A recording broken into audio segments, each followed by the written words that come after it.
Naked Lunch by William S. Burroughs was published in the U.S. in 1962 and banned because of obscenity laws. This chapter is titled The Black Meat. "We friends, yes?" The shoeshine boy put on his hustling smile and looked up into the sailor's dead, cold, undersea eyes.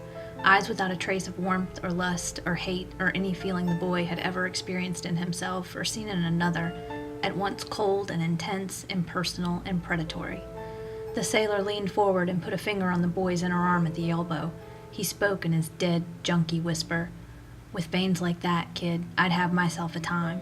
He laughed, black insect laughter that seemed to serve some obscure function of orientation like a bat's squeak. The sailor laughed 3 times. He stopped laughing and hung there motionless, listening down into himself. He had picked up the silent frequency of junk. His face smoothed out like yellow wax over the high cheekbones. He waited half a cigarette. The sailor knew how to wait, but his eyes burned in a hideous dry hunger. He turned his face of controlled emergency in a slow half-pivot to case the man who had just come in. Fats Terminal sat there sweeping the cafe with blank periscope eyes. When his eyes passed the sailor, he nodded minutely.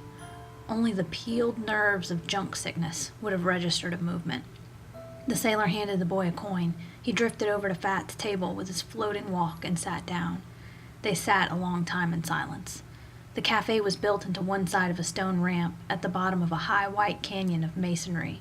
Faces of the city poured through, silent as fish, stained with bile addictions and insect lusts. The lighted cafe was a diving bell, a cable broken, settling into black depths.